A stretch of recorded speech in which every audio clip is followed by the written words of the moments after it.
Hi, my name is Matthew Bellisario. Welcome to another edition of the Bellisario Sonic YouTube channel. Today I want to talk about musical influences in songwriting. And as I mentioned on my first video to introduce this channel, I wanted it to not be only about music reviews and unboxings and things like that, but I also want to talk about recording music and writing music and things like that, because I know a lot of people out there have their own home recording studios and they like recording their own music and writing their own music. So one of the great things about today's technology is for very little money, you can start recording things in your own home. You can start writing your own music. Even if you don't have a lot of money, you can make a demo of your songs and record them. And it doesn't take too much money to pick up a decent computer with an interface and get a software like Ableton Live, which is what I use. I did a lot of research and I went ahead and went with the Ableton Live over the Pro Tools for just cost. But I still have all the flexibility that I need to write to record what I need to record. And I really, the learning curve was going to be the same on whether I got that or got something else. So right now, that's what I use as Ableton Live. And I just finished my last CD about a month ago here. And 9 songs that I've recorded here in my home studio using Ableton Live. So, but what I want to talk about today is musical influences and genres and how you're going to write your music. And the nice thing about being independent singer-songwriter is that you can do whatever you want, whatever genres you want. You can market it however you want. And the thing I find hard to do, and there is something to be said for these bands that have been able to stay in one genre for 20 and 30 years and write decent music. There aren't that many of them, but there are some bands or artists that have been able to kind of stay in one genre and be successful at it, because it's hard to write music in the same genre and write good music. So, and that's why usually you have 1 or 2 good songs that everybody really likes off of an album, and the rest of them nobody likes. And then the next album might have 1 hit on it, and the one after that might have 3 or 4. You get lucky. So, but that's what happens when you're stuck in a genre, and when a record company sticks you in a genre, or when you pick a genre to start off with. You're a country music artist, they want you to stay country. When you're a rock and roll, they want you to stay in that rock and roll framework, and that's how it goes. Well, with the independence that we have now of being a singer-songwriter that can start your own label and record your own music and market it however you want, you're not stuck in that genre, and you can create your own image however you want to create it. Now, that being said, a lot of people are drawn to one genre, and that's what they want to do. So you get people that are heavy metal guys, and they want to do heavy metal, and that's it. Nothing wrong with that. If that's what you really want to do, and you're really, you're really into that, and that's what you want to write, that's great. And when I first started off, I was very much into blues and rock music, and those are my influences. And I was really big into Dylan for a long time, and all my songs that I wrote sounded kind of like Bob Dylan. And so that's a good thing and a bad thing. It's great to have someone who influences you a lot, and bad that that you can't break out into your own sound because you're trying to mimic that person you like so much, or different people in that genre alone that you like a lot, and you end up falling in writing something similar to that with your own lyrics or whatever, and trying to put your own spin on it. But what I found that helped me in my songwriting, and personally, I kind of get bored staying in one genre too long. And the older I've gotten, the more I think I've gotten out of the habit of staying in one genre. Like I said, when I was younger, in my 20s, I was big into the blues and rock music, and I was really stuck in that genre a lot. I didn't listen to a lot of jazz back then. I didn't listen to a lot of classical or different types of music. And over the years, I've just branched out and started listening to a lot of different things, and become very appreciative of the different genres of music and different artists. And so today I'm going to talk about some of the things I've been listening to and how it influenced my new CD, and why I kind of wrote the songs that I wrote on it. The first 2 songs on my CD are kind of predominantly classical with some guitar mixed in. One of them is piano driven, one of them is strings driven. that I used a keyboard to record them on. Then I went into a little bit of singer-songwriter with acoustic music, but I didn't want to stick to just the classic, verse chorus, guitar solo, verse chorus, or bridge, that kind of structure. So I kind of, did it in a little more progressive style, and changed throughout the song, and so that it gave it a little bit more. I had a little bit more room to breathe on it, and was able to do things musically where I had some hooks in there, but it wasn't where that hook was repeated so often that you get bored with it. And so, and then I kind of went into more of a Dylan-esque sound on a couple of the songs. It was more structured like a singer-songwriter, and had a certain ambiance to them with the vocals, and was more of a traditionally organized songs. Then I had a couple songs that I wrote that were predominantly acoustic and were storytelling songs that changed chord structure throughout and kind of told the story. And I had a lot of different dynamics in those songs, to where I could tell the story the way I want to tell it. I could bring the music down, change the chord structures for different parts of the story, and they're about 5 minutes each. And then I had a couple of traditionally sounding rock songs on the record as well that were kind of more distorted guitars. And so it's kind of a diverse album, but the theme is kind of keeps a common theme going throughout the album. So what kind of music have I been listening to over the last few months? Well, let me talk about it. I've been listening to some Robert Trower, one of the great 70s rock guitar players. And if you're not familiar with the Bridge of Sighs record, 1974, it's one of my favorites. But this right here spans 1973 to 83, and it's some of the greatest electric guitar playing rock and roll here. And so I've been listening to this. And so kind of gives me that ear for that type of music and that kind of guitar playing that I really appreciate from that time period. I've been listening to Steven Wilson's new live one, that is predominantly, I would consider, modern rock music, even some into the progressive side of things. Some pop, if you know Steven Wilson, he's very versatile in his music. I do consider it to be rock music, probably more of a progressive side for the most part, but he also does some pop songs too. So, but this is a modern recording, live recording, and I've been watching the Blu-ray on this and enjoying it and watching it and seeing what he's doing, so I can get some ideas from a modern side. So I go from the 70s all the way up to modern times. But the first two songs that I wrote were in the classical vein. So I've been listening to Elaine Grimaud, her new record called The Messenger, and I like her. I like her piano playing, and I'm just over the past year or so have gotten back into playing piano. When I was younger, I had a keyboard, and I'd started learning basic chord structures back in my late 20s, and then I ended up having to sell my keyboard and didn't get back into it until just about a year and a half ago or so. So I've been going back, learning how to play piano. So I went through and I've been learning how to play, and I like listening to these classical pianists. So that I've been listening to this from the classical side. Same thing with this classical record, which is fantastic, by one of the best classical pianists of our time, Danielle Tchaikovsky, playing Liszt here. Just fantastic record. So getting my listening to that classical music. Another one of my favorite classical, and this, if you get your hands on this, if you're at all into classical music, I would recommend this disc set here by Frederick Gulda, one of the great piano players and great interpreters of Mozart. This also comes with pure audio Blu-ray disc with a pure Blu-ray audio, and it is absolutely fantastic. And it's has surround. It's mixed into 4.0 surround, and it sounds fantastic on my system.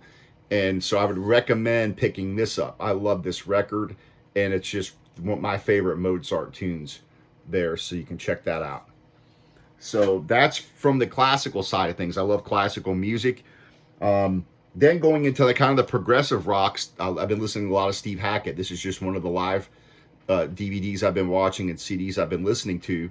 The Total Experience live at Liverpool, and of course you know him. He was one of the early guitar players of Genesis, and but has had a awesome solo career. And So I've been listening to a lot of him and his guitar playing and the orchestration, this progressive rock music that he writes. And so it kind of gets me out of that basic rock structure. I can listen to something that's diverse and is I would consider progressive rock. Now he's also a very diverse musician who plays acoustic, and his latest album is Mediterranean acoustic music, very beautiful. But he also plays with a band called Javi, and they're kind of a jazz slash folk, earthy sounding band. This is a really nice record, and so I've been enjoying listening to this. So I would recommend that these guys are a Hungarian band, I believe, and he's done like 3 or 4 records with them at least, that he's at least guest starred on or he's actually played on. He plays on this whole thing with them, and this is called Summer Storms, Rocking Rivers. So again, coming at it from a completely different perspective, listening to these Hungarian instruments, and you have a completely different soundscape than you're used to hearing. And to me, it's important. And even if you're a person that's into a specific genre, I would really recommend trying to expand your horizons and listen to other types of music in order, even if you're just going to be in a particular genre writing music, if you can go outside of that, you can get different influences and come back into that particular genre and stretch and make it different than what other people are doing. And I think that's what a lot of people fail to do. They rather kind of almost be a clone of their favorite bands. And I think that's a shame, because I think a lot of people are thwarting their creativity. And then this particular record I've been listening to, which is called Squakkit, which is Steve Hackett and Chris Squire. I think this was recorded in 2012. But this has a 5.1 surround sound mix on it too, and I've been listening to this, and this is a really good album. So you can see the diversity that I have when I'm listening to music. I even went back to the 80s and picked up Billy Joel's Matter of Trust live from Moscow and put this on, and just been enjoying his songwriting and what I consider probably the best of 80s rock music. There it is. And so now you're back into that traditional rock structure, pop singer-songwriter stuff. But again, you can get ideas from all these different types of music. One of my favorite reissues has been this Jethro Tull Stormwatch. I love this, especially the 5.1 Steven Wilson remix. Awesome, awesome, awesome, awesome. When I first put this thing on and had the surround sound, it blew me away. It breathed new life into this record, and it's already a great record. To me, it's this particular album was never given its due credit. It's really a great record and great songs on here. So anyways, this right here was done, I think, in 1981. I think is when it was first recorded, if I'm not mistaken, somewhere in that time period, maybe 79 or 80. Anyways, right in that time period of either the late 70s or early 80s. And this to me is a great album. And again, it gives you a completely different soundscape. You've got the classic Jethro Tull sound with the acoustic guitars, electric guitars, the flute, the vocals, and the way they phrase their vocals. And so really cool stuff. But again, giving me a completely different experience. I've also picked up lately the Fish remasters. This is one of the albums I've been listening to that I really like, Sunsets on Empire. And so this particular Fish record I've been listening to, and it comes with the demos as well and a live disc of the live music. And this right here is kind of going to be more, I guess I would say this record's probably more of traditional rock music, but kind of stretches into the progressive side of things too, because you still have 8-minute songs, 7-minute songs. They're longer songs, but then you do have some that are 4 minutes or 5 minutes.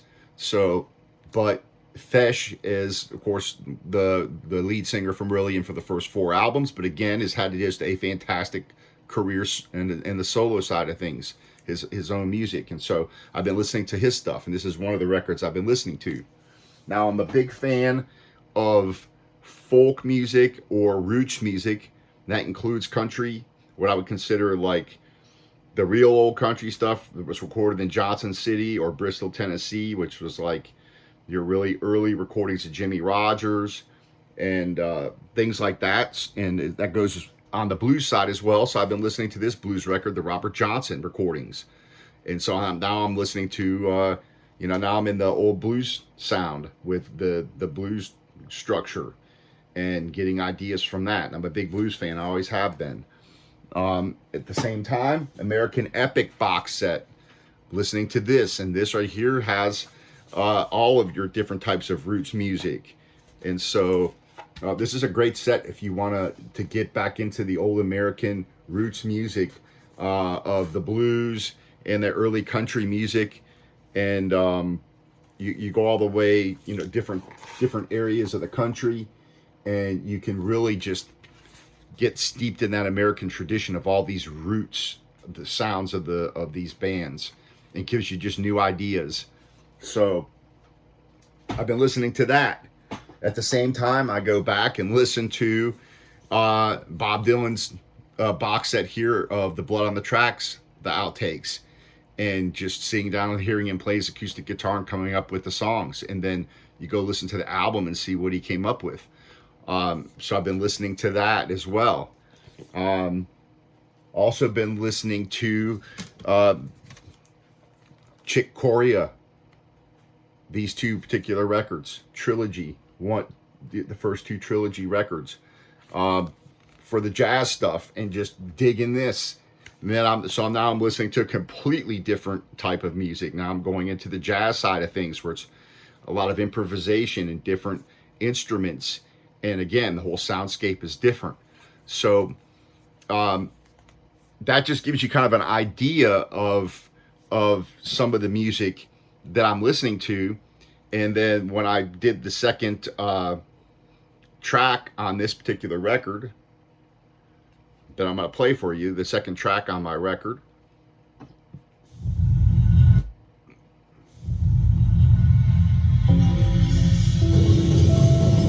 so what I did on these strings, electric guitar, piano,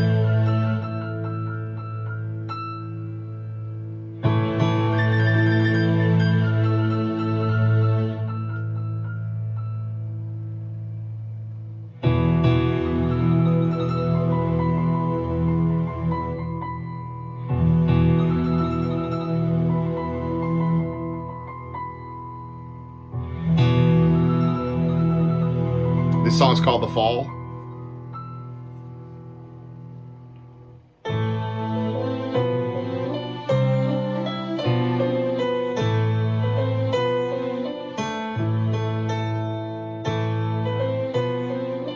So that was kind of where I was listening to classical music, kind of got the idea for this song that I wrote.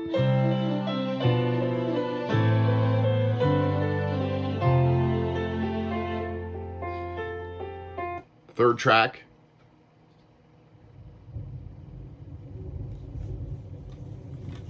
more singer-songwriter acoustic type of track. I called this song Light and Faith.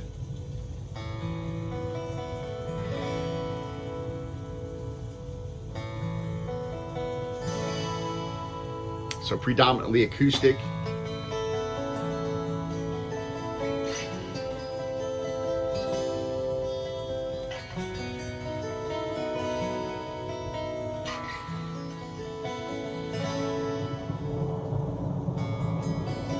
Morning light pierces the sky.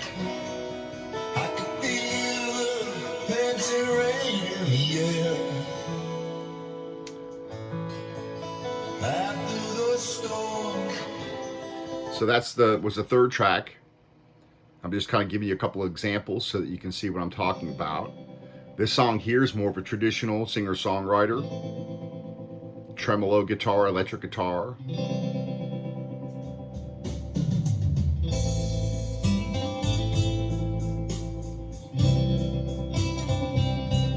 Acoustic guitar.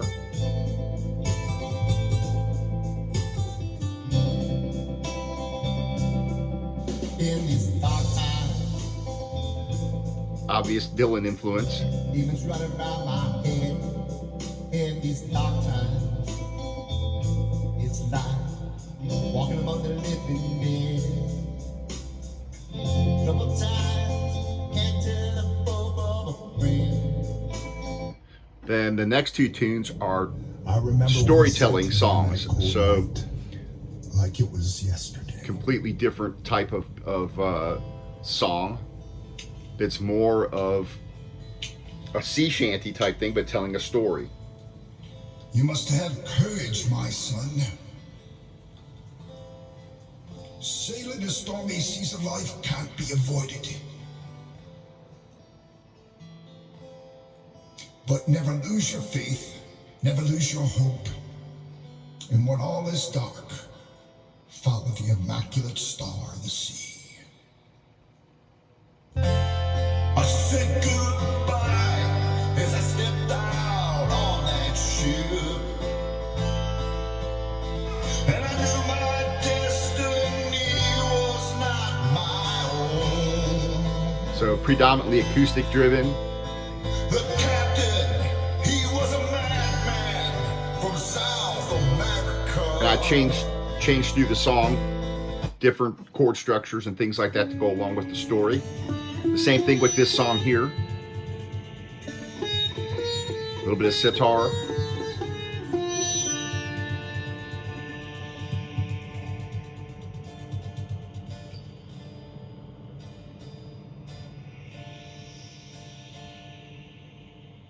The wind blows the heat across the desert plains.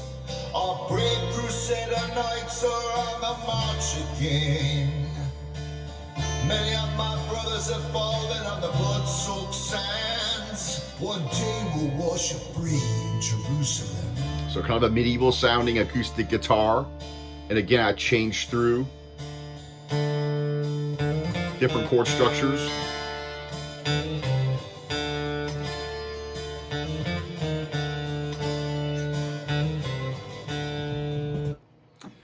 Seventh song, again, more singer-songwriter, traditional songwriting.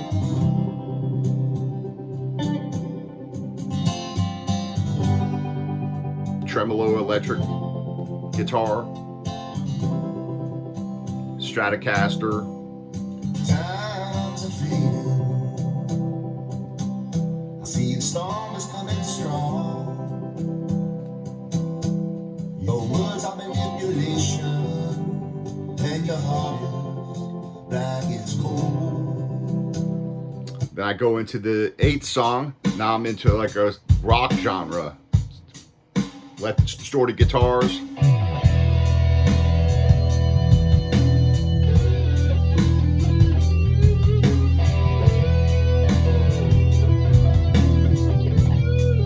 So the album kind of goes from softer to heavier, and then I close with another rock song.